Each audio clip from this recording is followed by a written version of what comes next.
I'm Pete Wright. And I'm Andy Nelson. Welcome to the next reel. When the movie ends, our conversation begins. Battleship Potemkin is over. We've had enough rotten meat. Even a dog wouldn't eat this. It could crawl overboard on its own. And that's just a preview of more unfortunate accents coming from me later in the show. Both of us are clearly tapping into the same the same creative juices. So Battleship Potemkin, Andy, please set the stage. Why are we talking about this movie at this time? This is kicking off our new series. So far, this season, largely, not completely, but largely has been an exploration of the last 100 years of film, starting in 2025 with Ballerina. Then we did 2000, and we looked at the Ju-On series, which started in the year 2000. Then we went to 1975 and looked at some pioneering visions from around the world in 1975. 1950, we did the Best Actress Oscar race. And here we're ending this run with the Cinema Centennial, 1925's Pioneering Visions series. And we're going to be looking at some key silent films from the year 1925. Not, the start of cinema, but certainly early. And so we're looking at, we're going to be looking at Battleship Potemkin. We'll be looking at The Big Parade. We'll be looking at The Phantom of the Opera. We'll be looking at Seven Chances. We'll be looking at The Gold Rush. And members voted for our member bonus episode. We'll be looking at Ben-Hur, A Tale of the Christ. So it should be a really interesting series to kind of jump back this far. We've never really had a series that's completely silent films. We've covered a few silent films, like in our Fritz Lang series. But this will be an interesting one to just really dig into what filmmakers were doing in the silent era. Starting with, Sergei Eisenstein jumping all the way to Russia to talk about Battleship Potemkin. And the whole time I'm watching this movie, I'm thinking, who would I like to throw overboard in government right now? Wait, this isn't a political show. That's right. But there is a little bit of schadenfreude watching these guys throw these commanders overboard. That was a little delightful. This movie is crazy. Because you hadn't seen this before, No, right? man, come on. But I saw The Untouchables, so isn't that the same thing? It's really the same thing. Well, and certainly you've seen clips of the Odessa Steps. That's what always gets shown. You've seen clips on countless But I've never seen montages. The whole sequence, right? These clips do not do it justice. They give step you a on sense. that child repeatedly in close-up. They step on a child. Yes. It was not. This is. It's extraordinary. That Odessa Steps sequence is extraordinary to watch, and the just action, the active nature of the camera, the way the camera moves up and down the stairs as it follows the soldiers. I mean, it was really. It's horrible. It's horrific. I can understand why countries early on would have banned the movie because of this sequence, but it is truly a feat of cinema to watch. I'm deeply impressed. And Sergei Eisenstein is an interesting filmmaker. He had been making films for quite some time I shouldn't say quite some time. It's all very early in cinema, but he had been making films and had the opportunity to make this and use his skills that he had been learning. And really kind of the study of montage, which is, this whole theory of montage that the Russians had been studying and figuring out how can we cut images next to each other that create a new, like you cut A next to B. Now by cutting those together, you have now created C. You've now created a new feeling, a new emotion, whatever it is. And that was a very big part of the early Russian film theory that they had been studying, is this work in montage. And Eisenstein is very much one of the key players in that. And you see that on work here. Like one of the examples often brought up is the shot, the 3 shots of lion statues that are cut quickly from one to the next to the next. First, it's a lion sleeping, then it's a lion awake, and then it's a lion like standing up. And Those so you're lions, getting Andy, those lions were terrified. Standing up, that lion had a comically scared look on its face. They were very cute lions. I'm like, They they're were not adorable. exactly. That last lion Teddy, was... yeah. Yeah, he was roaring zoinks is what he was roaring. Anyway, I'm sorry I interrupted. But please. I agree. It is kind of funny. But the intention is like by cutting those images together at that point in the film, it's representing kind of like the awakening of the people and this revolution. And that was the whole study of Montage that they were working on at this time. And through films like Strike, which he did the same year, October, 10 Days That Shook the World, he did a few years later, Alexander Nevsky, Ivan the Terrible, you're really starting to see him playing around with some of these tools of how montage and how cutting images next to each other can create entirely new meanings. Can I, a sidebar film history question. When I think of montage, this is not what I think of. When I think of this, I think of editing, right? Editing for story. Well, yeah. And montage has evolved to mean something more discrete, right? When did that happen? Was it Trey Parker and Matt Stone and the song? No, you're right. No, but it's just an evolution of the term. I mean, it was always like there were two terms, montage and mise en scène, that were the elements of film. Montage is creating meaning by cutting, by putting images next to each other, and that is the basis of editing entirely. It's like it can be from cutting a conversation of two people back and forth. By doing that, you're emphasizing different emotions, whether it's a close shot or a wide shot or a two shot or over the shoulder, however you're doing, you're changing how you approach that, as opposed to mise en scène, which is like what you're seeing in the frame. And that would be like a conversation just on a oneer where you're only just seeing that from one angle for the entire time. And you're no longer creating any additional cinematic meaning by using the edits in the process of that. And so that's the initial meaning of montage and mise en scène. Montage, though, has kind of evolved to include anytime you're just cutting things together for a purpose, that is now a montage, and hence the song.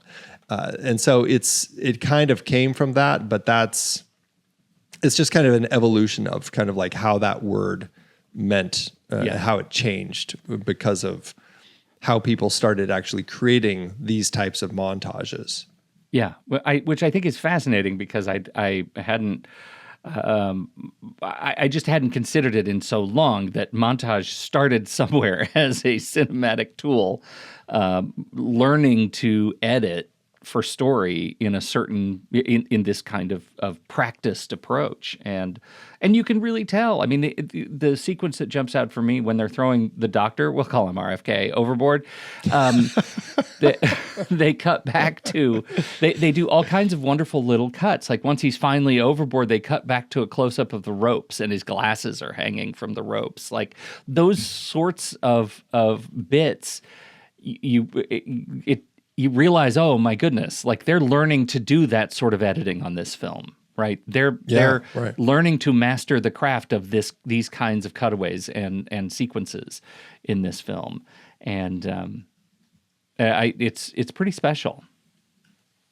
Well, I think that's the one of. I mean, that there are many reasons this film stands out, but that's one of the moments that makes this stand out so much is how much they were cutting. Like there are a lot of really rapid cuts. Now, I just want to step back real quick and just note that this is a film because over the course of its history had been banned a number of times and or segments cut out because certain countries said, well, you can't show that in our country or whatever.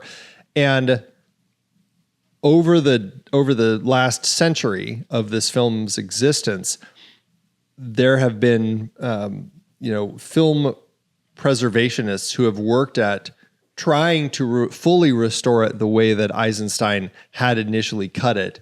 Not entirely sure they're getting it exactly right, but thinking that it's pretty close. So they think that this is a close representation of what Eisenstein wanted. But like even in the version I saw, like there was one cut that was all of like, I don't know, probably 10 frames. It was very quick. It might have even been fewer. And so it's, it's like early Michael Bay is what we're seeing here. I don't know. I don't know how much of that is him rolling in his grave. I know. But seriously, even knowing that it's possible that there are some changes in the way that it was edited, you're still seeing some incredibly fast editing and cuts, the way that Eisenstein chose to tell this story, right, where he's using fast edits to create a rhythm and emphasize the chaos and the carnage, especially on the Odessa Steps, but also on the battleship, and really kind of emphasize emotions and how we're getting images and stuff like a clenched fist or things like that show us, that give us an opportunity to like jump in there. And so it's interesting to see how energetic and smart the editing is in this film. And then to think about how once sound came in, the filmmakers kind of forgot how to use that tool. And it took them a while to get back to a place where they're like, oh yeah, we can still do these other things. It's just a little more complicated with sound now. Yeah. Right. Well, as the greats have said, if you want to show a lot of things, happen at once. Remind everyone what's going on. And with every shot, show a little improvement. To show that it all would take too long, it's called a montage.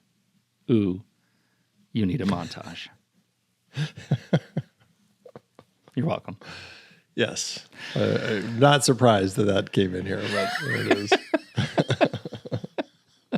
I'm an empty husk if I don't get that in during this conversation. Right. I'm not doing my job on this show. Okay, so the story is it is one of the time this movie came out. I mean, man, Lenin had just died the year before, and there was turmoil in the area, and Stalin and Trotsky and others are all vying for control. It is a confusing time to be a citizen of the country which was struggling to find its identity. Yeah, and as a side note, we should just refer people to what's the name of that fantastic? The rest is history. No. Okay. Like the one about like it's the satire by that great political satirist filmmaker who did all those other great movies. This is terrible. This is awesome. I know. But it had Steve Buscemi playing. Death of Stalin. The Death of Stalin. Yeah. Yes. Yeah. People should check that out. Very For sure. funny. It's actually glimpse very into funny. This world. And on the nose. Darkly funny. Yeah. Yes. Yeah. But also, if you want to hear the real history, look at the Rest is History podcast. They just finished a whole series on Lenin and Marx, and it's fascinating. It's just fascinating. So timing is perfect. We'll have to put a link in the show notes. Perfect, for sure. But and this is interesting because this film. Or were you done with your point about? I don't even remember that moment. I don't know. I got lost in the Death of Stalin story. I know. Sorry. I know. I can't find my way out of the dark. Go ahead. Well, this is interesting because this happened on the 20th, or this film, because it was the 20th anniversary of the first Russian Revolution in 1905. They actually had a commission who wanted to do a number of different events, kind of dedicated to that first Russian Revolution. And one of the things that they wanted to do is create, quote, a grand film be shown in a special program with an oratory introduction, musical, solo, and orchestral, and a dramatic accompaniment based on a specially written text. A whole script was written. Eisenstein was hired to actually do this whole thing. And they realized, I mean, the script was much more expansive. It featured the Russo-Japanese War, Armenian Tatar massacres of 1905 to 1906, revolutionary events in St. Petersburg, and the Moscow Uprising. So they were doing a ton of these stories. He realized, like, if we do all of this, there's no way it's going to hit the deadline. And so he opted to like chop everything out and only do this one portion of the story. And that's what we ended up getting, so that they could have it in time for the screening, which took place late in 1925. And so it was created with the intent to celebrate, again, that first Russian Revolution. There is very much a sense of propaganda with the film. It wasn't like out and out, it needs to be propagandist, but the intention of the entire thing, we are looking back and we're celebrating this first Russian Revolution. They are, they're changing facts. They're doing a lot of things in this story to create something that is more inspirational. And a big part of it was that they did not want to have a central protagonist. They wanted the masses, the battleship, all to be kind of the protagonist of the story. With all of that in mind, like, how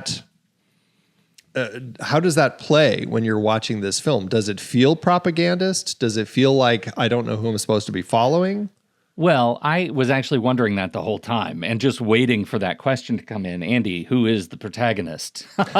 Joke's on you. There really isn't one. There's no one hero, because the hero is the populace. And that true revolution comes when the people stand together. I found the politics of this movie sincere, right? I didn't feel it does. And that, I think, is what makes it feel not like a propaganda film per se. I feel like Eisenstein believes this stuff authentically, and this sort of wish fulfillment, it's a little bit Tarantino, right? It's a little bit like we're gonna do a dopamine frenzied alternative ending to the real Potemkin mutiny. In real life, the Potemkin goes to Romania and the crew surrenders, and but in lore, right, propagated by this film, it is a symbol of defiance and of authentic sort of rise of the people. And I think there's a lot to be said for it. These ordinary workers turning against their imperial oppression is delightfully sincere in this movie. Well, and also you didn't mention in some of the other things that they changed, that yes, they do mutiny because of the rotten food that they are served. Yes. That all speaks to exactly why they revolt. And they, there are elements going on in Odessa that they're fighting against, and they do fire upon the theater where the higher ups are meeting, and they miss, which I think is funny because they certainly don't miss here. But again, right. Little propagandist changes to history. They're going to celebrate the fact that look at us standing up and fighting back. And so I think that's interesting. But I think it's interesting watching this movie, like at the time. So I watched Tarantino do a movie like Bastards, right? And I know how history played out, and I know that that's a fever dream, right? And it's just good movie. And there's a lot about it wish that I fulfillment. Wish fulfillment.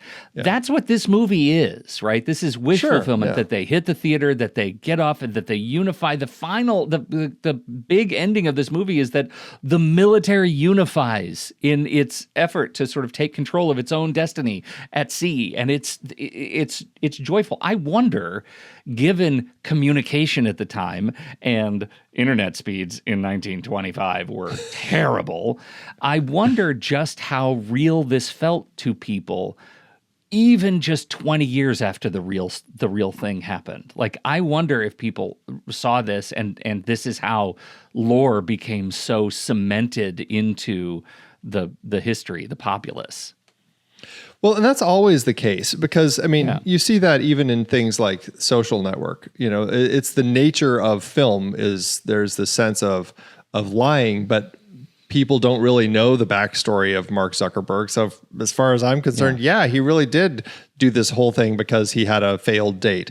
It's like the same thing. And you kind of buy into it. And it does make you're right. It does make you wonder, like, how accessible was news of what actually happened to the people who were living in 1925 about what had gone on in 1905? Did they realize all of these different things?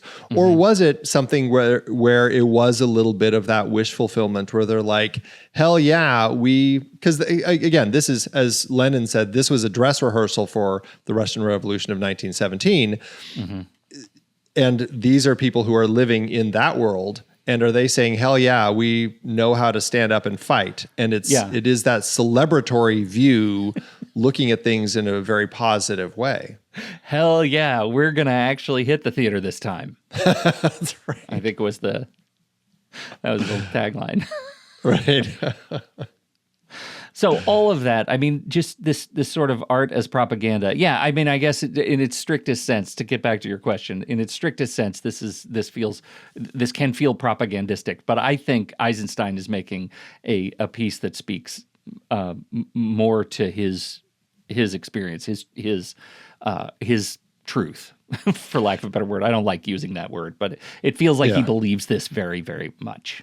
Well, what's interesting is that I do agree. I think that he believes this, but I do think that he sees the message as being an important one. And honestly, it's the sort of message that can apply throughout time. It is kind of a universal message about if you're being oppressed, if the system is coming down upon you and telling you, eat this borscht made of rotting meat because it's just bugs. You can just wipe it off. It's not really anything that's going to make you sick.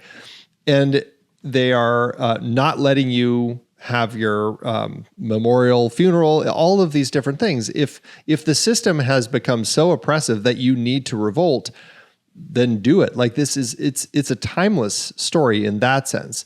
I can see it being propagandistic for the 1925 Russia looking at all of this, but it does feel like he was making something that was meant to just evoke remember the 5th of November sort of mentality, like always just remember that there's time and a place to stand up against the oppressor, right?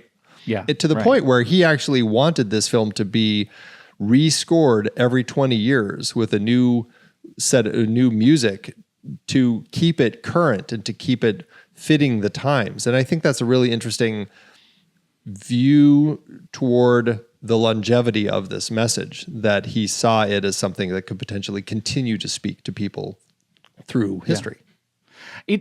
It's a funny time. This is my last point on the specific year, because I think it really, really matters that this movie happens on the heels of Marx pre-Lenin, Stalin, Lenin, and et al.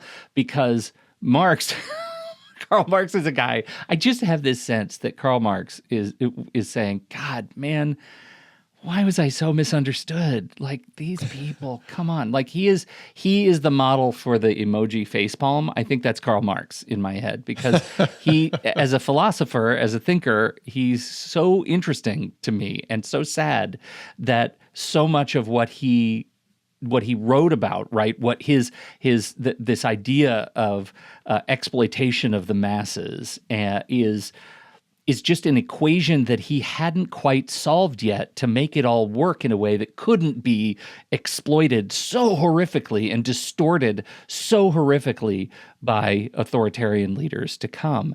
And this movie is almost a love letter to the story of exploitation being overthrown that I think Marx would have really appreciated. I don't know. Missed it by that much. That much. That's exactly it. That's the subtitle of this movie too.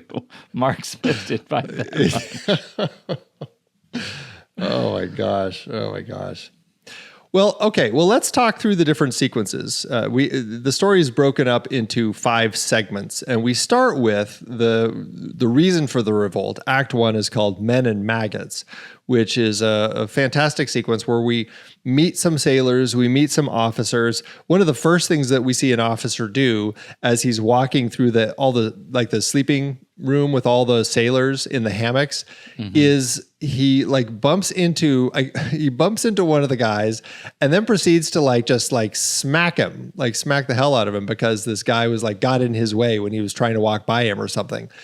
And that's one of the first triggers, because that's kind of what awakens Vakulnichuk, who becomes kind of the voice of these people as we move into the segment where they're fighting, or they're shouting about let's not eat the meat and everything. But that's the first moment that we have, and then he kind of tells the sailor, "Hey, it's okay, it's okay." Before we move up to the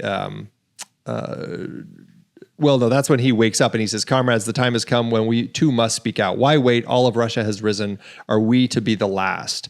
And so there's already rumblings afoot amongst the people, amongst these soldiers, as they're realizing these officers. This little tiny gesture of an officer kind of hitting this soldier was kind of like the last straw, right? It's just you guys are just cruel. Yeah. Right. Do you want to really go into the detail of the meat though? Well, yeah, because that's the next morning when now they're looking at the meat, and we get that fantastic close-up shot of all the maggots crawling on the slab of meat. There are multiple close-up shots, and it's the last one that I think is so delightful, especially given our discussion of montage. We'll talk about that in a second. But the slow, it's actually not slow, but I'll use the term sort of from the perspective of kind of narrative pacing, the slow revolution that builds on the ship as people, they just sort of wake up and they realize that their lives are different today than they were before, that they are angry, that they are hostile, that they feel like they are taken advantage of. All of that happens in over a space of a short amount of time. But I do love just how effective that building animosity is in this group without necessarily a central protagonist. You feel that this is a Navy that it was already on edge and it has just been pushed over, and they are waking up to the fact that they feel different than they did before, that they have power, they have agency that they did not have before. And that becomes scary to those in power on the ship. Yeah, who all they have is their position. They're relying on the military, just the militaristic rank system of I'm higher than you, so you have to listen to me and do what I say. Right. That's all they have. And there aren't that many officers. I think we see maybe less than a dozen who actually get thrown overboard. And there are, potentially 100 men on the ship. And yet that's the design of these systems, is the military should be able to run because you have these few people who, when they're strong leaders, the rest of the people will follow. We've hit a point where they no longer want to follow them. And that's really what happens here as these sailors refuse to eat the meat. And then the captain, or I think it's the captain, tells everybody to get out of the way. And they make the cook make this borscht with this meat. Even the cook is like, I don't know what the hell gross. I'm doing. He's like, this is awful. Nobody will eat the borscht.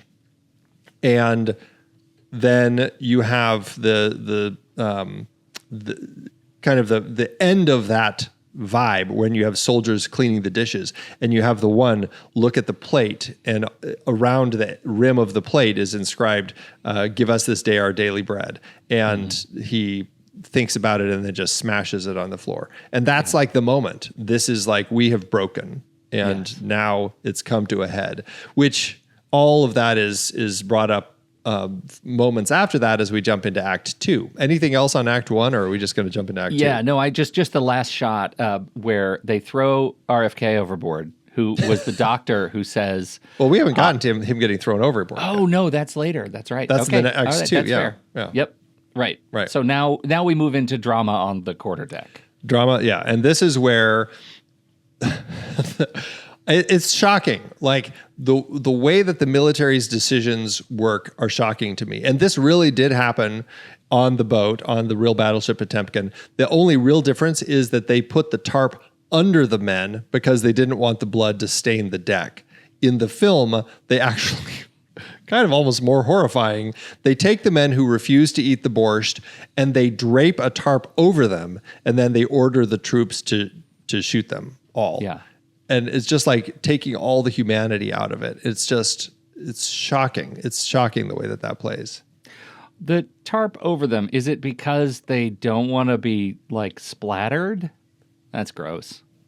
Why do you think they put the tarp over them? Well, that took it to a different place than I was thinking. So I thought it was see it coming? It's like blindfolding. Well, but also so that the people who are shooting them don't have to say, oh my God, I just killed Vladimir.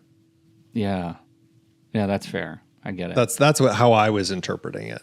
Yeah. So it's actually even worse on the real Battleship Potemkin because they did know they killed Vladimir. It's just a tarp under them saying, I'm about to kill Vladimir, but at least his blood won't be on the deck. I'm sorry, Vladimir.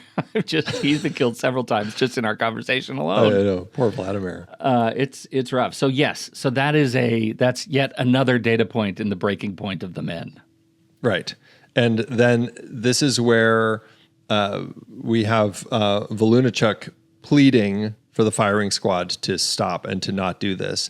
And they listen to him. And so clearly we've hit a point where people have now shifted, and these sailors and the soldiers listen. The people get out from under the tarp, and now they take control of the ship. They also they start throwing officers overboard. My favorite bit is the ship's priest, who I thought was an insane man when he came out. I'm like, who's the old crazy man with all the hair? Oh, he's wearing a cross. I guess he's their priest. I don't know. I'm like, is this what Russian priests look like? Massacre. His hair. Wow. I wasn't sure if that was also something they were saying about like their depiction of a priest. Was there a little insane? Because I mean, he had kind of like just an insane mass of hair. He looked pretty crazed, I think is a way to describe him. He was, and perfectly appropriate for a country that's notably atheist, right? Like, there's that. Let's make the priest the lunatic fringe. And I guess that was a question that I had because I'm not sure when that happened. Like up to this point, had it been Christian? Is like around these revolutions? Is this the point where they make that change? And maybe they were weird to have him on the ship if they're atheist at all. Like that's what I was wondering. I'm like, maybe that's what they're saying about Christianity and their beliefs is that it's just a bunch of crazed lunatics, you know? Yeah. Because he's kind of depicted that way. If so, it might be a little on the nose. Yeah, right. So yes, okay. Quick research. Look what I did. Field research on the fly. Atheism was absolutely a big part of the Soviet Union in the 1920s, both politically and culturally. And he just froze. It is, let's see. 1920s both. Hopefully he's going to be back here momentarily. No, you're back. There I'm back. You said both. The Russian Orthodox Church, of which this guy was a member, wasn't just a faith tradition. It was a part of the machinery of the state. And this the revolution against the Tsar was a part of a much larger ideological campaign to overthrow every form of old world authority, including the church. So it does make it makes a lot of sense. Make him a lunatic who is literally sleeping through the revolution. Yeah, right. Fascinating. That's really interesting. Yeah. And this is where also, so people are getting thrown overboard. The doctor is the doctor, I can't remember which, I know the doctor gets thrown overboard. I'm trying to remember who is the one who ends up killing Vakulnichuk. Like he shoots Vakulnichuk in the back. Vakulnichuk falls and lands on the rigging and dies there. I can't remember which person that is. Anyway, one of the officers kills Vakulnichuk. And that becomes like that's the end of this act. And it's kind of like the big moment that we have here. successfully mutinied, and they've taken over Battleship Potemkin, which, just as a side note, the fantastic double barrel guns that it has makes for some beautiful shots of like dramatic. Yeah, it's just beautiful. So then we get to Act 3, A Dead Man Calls for Justice, and this is where they take it arrives at the port of Odessa. They take Vakulnichuk's body ashore, and they create a display for him with a sign on his chest saying, "For a spoonful of borscht." And this is what, like, all the citizens start coming around here, very sad about the sacrifice, and they're also pissed off and upset against the Tsar, the government, and it really starts. You can feel the energy of the revolt starting. One interesting moment in here is you have somebody who says, "Let's bring down the Jews," something like that, and everybody kind of like beats this guy down. And that was another interesting moment. I'm like, oh, okay. Is this another element of what was going on at the time? Because I know there were pogroms that were going on, and a lot of Jewish people ended up getting killed during these revolutions. And I wasn't sure if that was something Eisenstein was saying about it, or just was putting something in as a little historical note that, yes, this was also there. Yeah, this was maybe the slow churn of anti-Semitism that we deal with later in history, and the Russian part of that history, the Soviet part of that history, comes later. But it is interesting that it rears its head here. Yeah, I thought so. It was an interesting little note to have, and again, this speaks to, like, we had the elements that had been going on the ship and the leadership that led to them overthrowing the officers and taking over the ship. Now we have, it's just a symbolic element of all of that on the shore, of this body lying here, that becomes the symbol for the people to also want to stand up and revolt. Like, we don't see the same thing happen on the shores of these people being oppressed. We just know that there has been oppression because this is the system. We've seen it on the boat. We assume it's happening here, but this person is enough for these people to want to stand up. They welcome the soldiers, they give the soldiers food, but it also ends up bringing the Cossacks, the police force. I like the way you put that, because I think structurally it makes so much sense.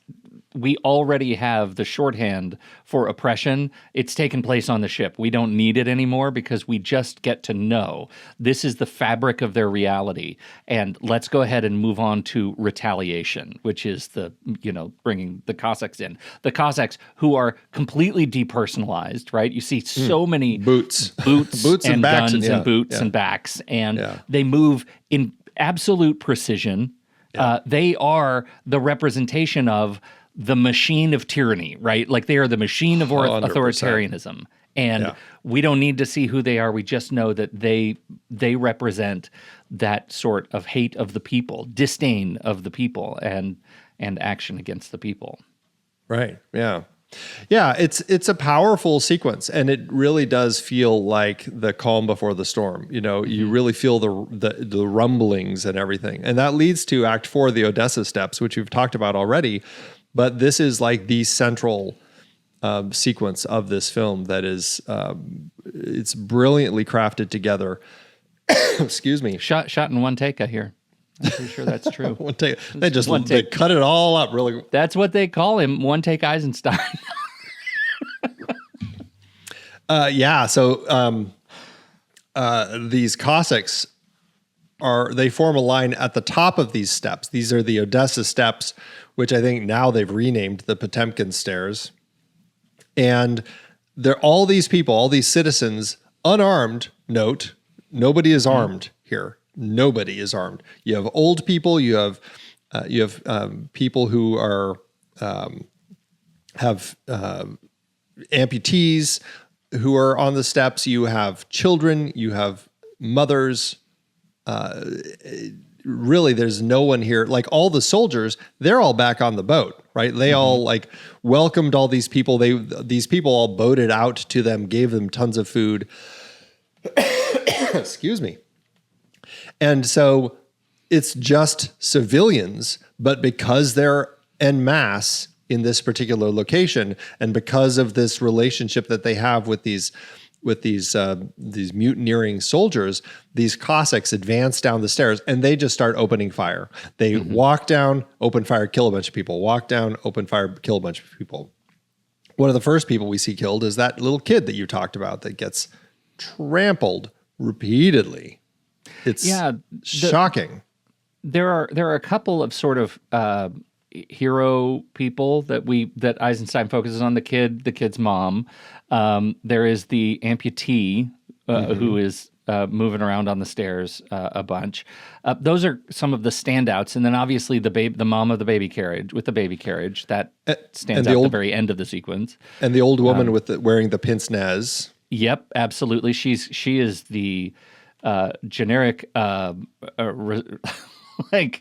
response shot to the trauma. Whenever anything happens, it cuts back to her, and she's like, "Oh my god!" Well, and she's one of the people who's trying to say, "Let's go up and talk to them and tell them like we're not armed. Let's just say, please stop." And so she's trying to lead a group of people back up the stairs to stop these people from just shooting everybody. Which doesn't. There is go so no well. reasoning with the authoritarian regime. No. There is no reasoning, and this sequence, the end of this sequence, when the mom comes up the stairs alone with her trampled child in her arms, and the response of the firing line is to kill her. Is the horrifying punchline to this entire sort of nationalist sequence violence. Yeah, and that's just the start, because then again you have the mother with the baby carriage who gets shot and falls and hits her baby carriage, which then is the famous shot of it rolling down the stairs, which we never see resolved. Well, you do see it tip. It kind of tips up and then it cuts, and that's like we don't get to see, but we can assume what's happened because it tips. And that's right before the old woman with the pince nez gets shot through the eye. It's an incredibly violent sequence. And I don't think, as you said, in the clips that have played in various montages and whatnot about film history, it never emphasizes just as much violence as there really is here. And it's pre-code. I mean, obviously it's not really, they're not using the Hays Code in Russia, but still it's pre-code. So a lot of that stuff is they were just showing it as this sort of stuff was. And it's horrifying, and it's really frightening as to just how brutal the whole thing really became. Well, and again, from the perspective of the story, it brings us to this feeling of just rage against the state, right? Once you see this kind of dehumanization, it makes you want to fight back. And so the movie gives us that opportunity to feel it. Yeah, it really does. It shows us through all of this a sense of just feeling enraged at everything going on. And you can see why this has become so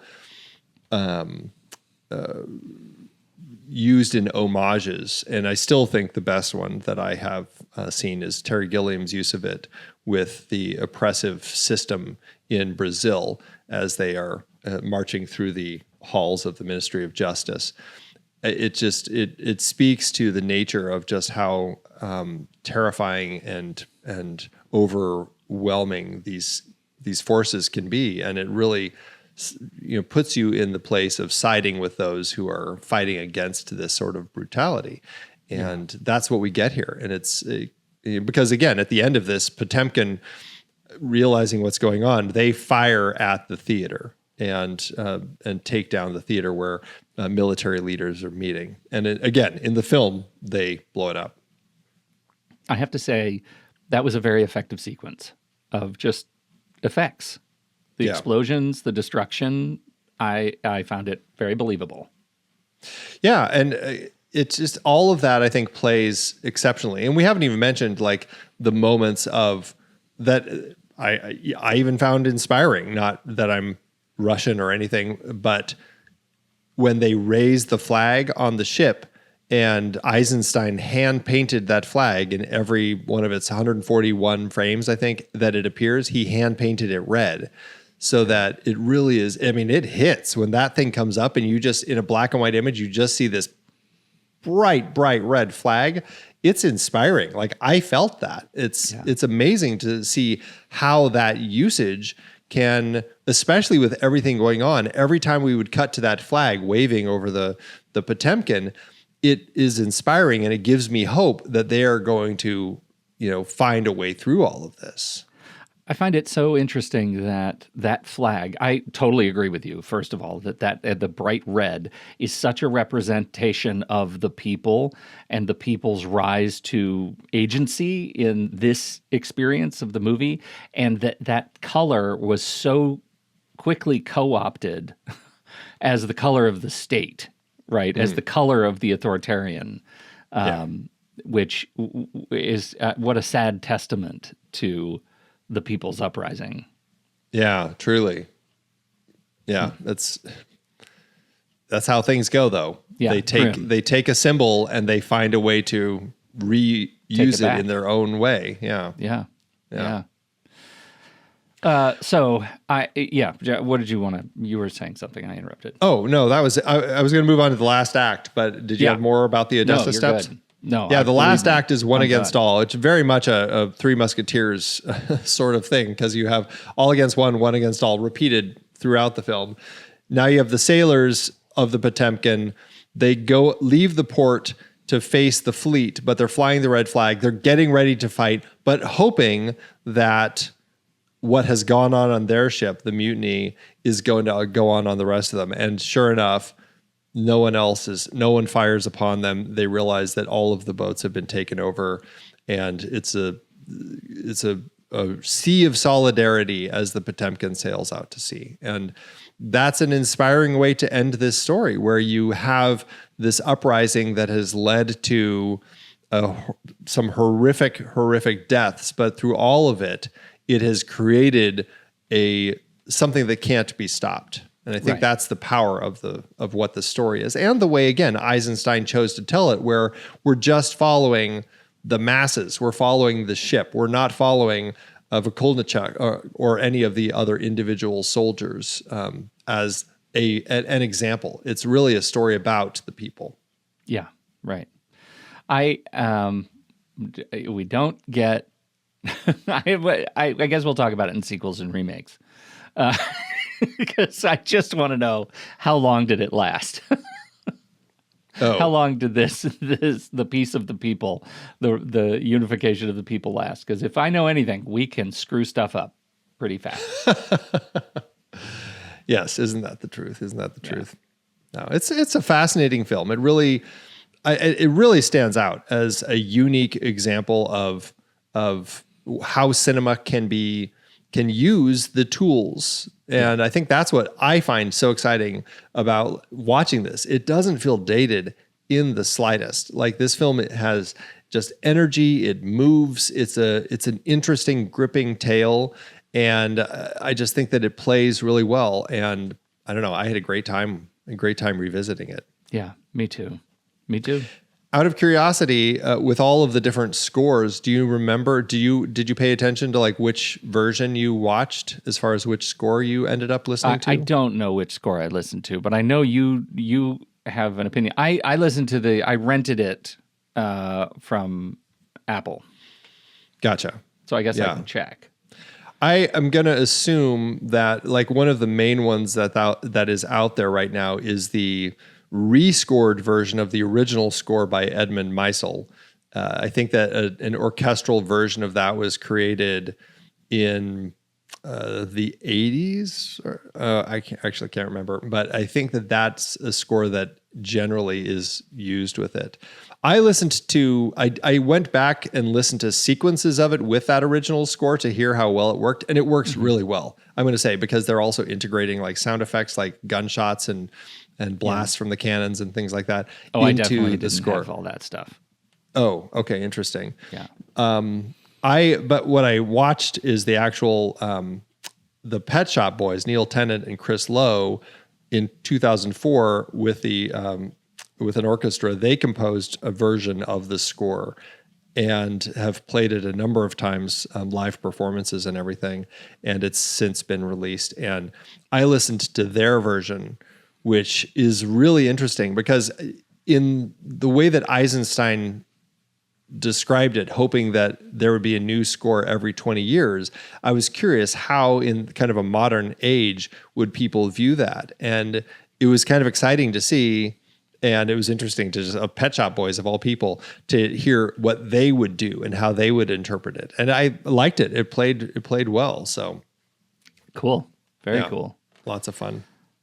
So was the movie actually released with their score, or did you have to do the thing where you play it in silent and just play the score behind it? It has been released on disc by I think by the BBC. I can't remember who it was who released their version. I couldn't find their version streaming anywhere, and so I did play the score and listen and watch the movie at the same time. Okay. All right. So cool. BFI, they're the ones who issued a Blu-ray with that one. Nice. So yeah, it's a fantastic movie. I had a great time revisiting it, and I'm glad to have you finally actually see the film. I know. Check this one off the list. I love it. Had a blast. Indeed. Oh, all right. I didn't even talk about what I love so much about that shot when they threw RFK over. The next cut after the glasses is the meat again. It's a close-up of meat, and the maggots are falling off of it as he's falling into the sea. And I thought that is touching. That speaks to a fun way to use the editing to emphasize that sort of thing. Right. I love it. Really, really great. Okay, well then we will be right back, but first, our credits. The Next Reel is a production of True Story FM, engineering by Andy Nelson, music by Mr. Mustache, Matthias Förster, Ace, Oriole Novella, and Eli Catlin. Andy usually finds all of the stats for the awards and numbers at the-numbers.com, boxofficemojo.com, imdb.com, and wikipedia.org. Find the show at truestory.fm, and if your podcast app allows ratings and reviews, please consider doing that for our show. And I believe now this is you. This is you. Comrades of cinema, hear me. The time has come to rise against disorganization. No more half-remembered movies. No more wondering where you saw that one actor that one time before. The revolution has a name, and that name is letterboxed. Here, every film you watch is recorded, rated, and remembered. Your lists are your manifestos, your reviews, your call to arms. Together, we march through film history, frame by frame, side by side. And for those ready to take command, Letterboxd Pro awaits. Ad-free, with glorious statistics and analytics. Join the uprising now. Use the code NEXTREEL for 20% off your Pro or Patreon membership. Yes, even for renewals. Comrades, the cinema belongs to the people. Log your battles, raise your stars, and let the revolution of film logging begin. The revolution of film logging. Of film logging, yeah. No, it's going to be big when that hits, when the people rise up. Yeah, so funny. Sequels and remakes, Andy. Do we get a Potemkin 2? Back in action. Yeah, I don't have any sequels, sadly. We already talked about the scores. There's a lot of versions of the film with many, many different scores over the decades. Annoyingly, I don't think any release on Blu-ray or 4K has issued it where they just tried to collect as many of the scores as possible. It would be great to just have a version with like all the different scores so you can just hear everything. But there, interestingly, was a version of this story told earlier, actually from France. In France, they made a film called Revolution in Russia or Revolution in Odessa, depending on what you're seeing. Made actually the year that this came out, the year that it happened, 1905, directed by Lucien Nonguet. I'm not sure how you say that last name. It was the first film to show this mutiny. 20 years before Eisenstein made his version. So, wow, crazy. Yeah, pretty interesting. How to do at award season? Not exactly. There weren't film awards going on back in 1925. There are a few other things that are interesting, worth talking about. One, the Online Film and Television Awards in 2013 inducted the film into their Hall of Fame, so that's an important thing to note.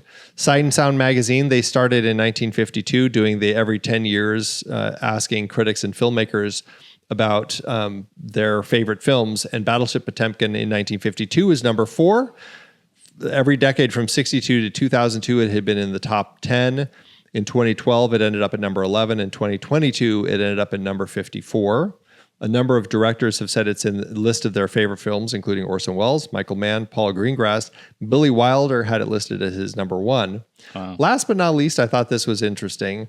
It's on a list called the Brussels 12. This was at the World Expo in 1958 in Brussels. They actually asked thousands of critics and filmmakers from all over the world to do a poll. It was the first time that they did a poll like this. And they had, they got nominations, ended up from 117 critics from 26 different nations, listing what they said were the 12 most important films in film history. This was number 1. Gold Rush is number 2. Bicycle Thieves, number 3. Passion of Joan of Arc, number 4. Grand Illusion, Greed, Intolerance, Mother, Citizen Kane, Earth, The Last Laugh, and Cabinet of Dr. Caligari came in number 12.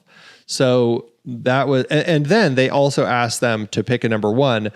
All the filmmakers who was the jury, they opted to not include or not to pick their number 1, indicating that Battleship Potemkin, Grand Illusion, Mother, Passion of Joan of Arc, Gold Rush, and Bicycle Thieves all still hold value to young filmmakers. Fantastic. I guess the others don't, but they don't. They're all trash films. But yeah, it's an interesting thing to like do this list at one of the world's fairs. That's very cool. Yeah. And now we bring you our segment, The Numbers, brought to you by Why Are We Doing This Still? Andy? Because you love to laugh. This is why we do it. 100-year-old films, man. I tell you, I walked into the series not expecting to be able to find anything. So I guess the big surprises as I go through this will be if I find anything. This film was released December 5th, 1925, or maybe December 21st, 1925. Then again, it could be December 24th, 1925, after a premiere in Paris, November 12th, 1925. Hard to tell exactly when it premiered. It could have been all of those dates. No one really knows. From what I can tell, it didn't play in the United States until December 5th, 1926, about a year later. And that's all I have. Outstanding. Could do this all day. Well, I had a blast with this movie. I'm so glad it's on the list. And I know you are doing the good work by filling in some holes on my Letterboxd diary. So I appreciate you for putting this on the list. Yeah, I'm glad that we had a chance to dig into this one and just really kind of explore this movie a little bit. So, and I'm glad to have checked it off your list. I think it's worthy of list checking. Yeah, for sure. Yeah. Okay, I have to change this because I picked the wrong movie here.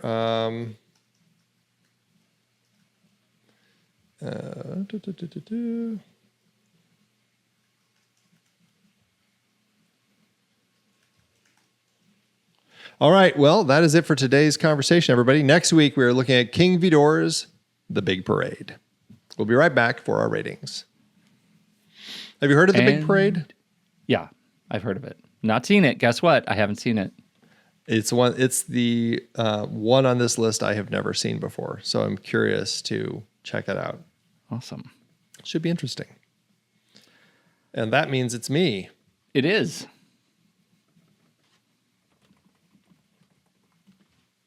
Okay. Comrades, brothers and sisters, lend me your ears. Are you surprised? You can't be surprised at all. Sorry. For too long. For too long, we have been oppressed by the tyranny of bad cinema. For too long, we have been force-fed a steady diet of mindless drivel, of films without substance, without soul. But no more. Today we take a stand. Today we join the revolution. And our weapon in this fight? The Next Reel Film Podcast. With a membership to The Next Reel, you will have access to a treasure trove of cinematic knowledge, early access to episodes, ad-free listening, exclusive bonus content. These are the tools of our revolution. And it's not just The Next Reel. CinemaScope, the Film Board, movies we like, Sitting in the Dark, they're all a part of the same movement, all fighting for the same cause. But this isn't just about perks, comrade. This is about the power of cinema, the power to educate, to inspire, to change the world. With the Next Reel as our guide, we will learn to see films not just as entertainment, but as art, as a reflection of our lives, our struggles, our triumphs. So join us, brothers and sisters. Join the cinema revolution. Head to truestory.fm/join and sign up. $5 a month or $55 a year. A small price to pay for the chance to be part of something bigger than ourselves. The bourgeoisie of bad cinema, they think they can keep us down forever. But they are wrong. With The Next Reel, we have the power.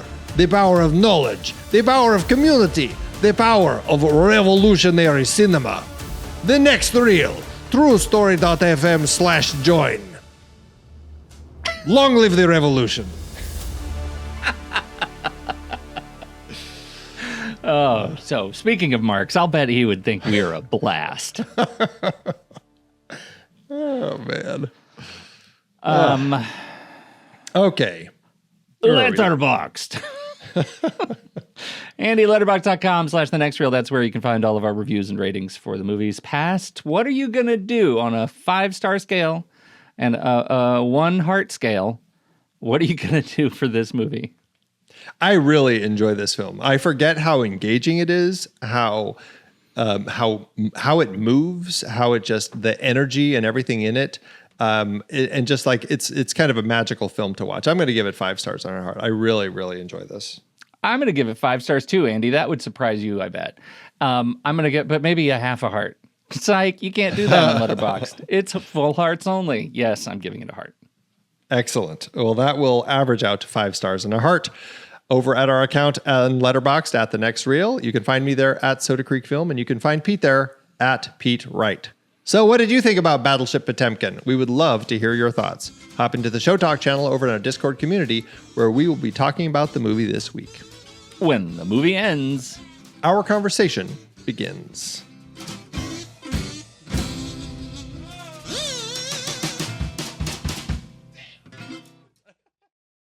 Letterboxd giveth, Andrew. As Letterboxd always doeth. There are some people who really hate this movie. Yeah. I'm meeting you down at the bottom of the barrel. I don't know where you went. I didn't go to the bottom. I'm midway. So we're not quite meeting, but I'll just say I'm not gonna read it, but Konpeki Kino, if you happen to go to the bottom of the barrel, has a delightfully lowbrow 1/2-star review. But I'm gonna go with Mirabelle Lee's 1/2-star review, who says, "Nobody hates this movie more than me. The scenes were literally all over the place, and the conclusion was the dumbest thing I've ever seen. They just embrace makeup. What about the war? What the hell? I despise this film." The scenes were literally, Andy, all over the place. Some were at sea, some were on land, all over the place. You know, this is an interesting point that I suppose is worth just discussing very briefly. It's just that through today's eyes, like just putting this movie on with no context might be hard, might be difficult if you don't really... Well, I guess that's a question. Is it hard? Should it be hard? Can you jump into this film and just understand that this is a little slice of a rise of the revolution? I think so. But it doesn't feel like if you're just an average Joe moviegoer who jumps into this expecting kind of a real story and a cinematic modern telling of a tale, you really don't get that here. That's fair. I mean, that's fair. You could be like Ian from PVCC with a 5-star review. No sex scene, no Deus Ex Machina. What the hell is even a montage? Wow. I think that might be your point. Yeah. I think some people just are not getting it. Well, I've got a 3.5 by Siobhan who says, yes, I indeed watched this Soviet silent film from the 1920s on my phone during a bus ride at 7:30 this morning, exactly the way the director and father of Montage, Sergei Eisenstein, intended. 3.5 stars. Okay, Thank you, that's Siobhan. really good. I actually, I will say, I did watch it headset bound and on the big screen. It's quite delightful. It is really beautiful. I would love to see this, played with like a live orchestra. I think that would really be a thrill. Sure. Yeah. This would be perfect for my symphony, for the Oregon Symphony, because it's a weird enough choice. I think Portland is a weird enough town that this movie would play very, very well to a lot of people who haven't seen it. Yeah. I don't know. You could get away with it in Phoenix. I don't know. We used to actually have silent Sundays where down in a theater downtown, they have a big organ and they would play silent movies on Sunday with the organist performing live. Okay. It wasn't popular enough. It didn't keep going, but this could have been a really fun one to have seen there. It would have been really fun. I'm sorry it wasn't popular enough. All right. Thanks, Letterboxd.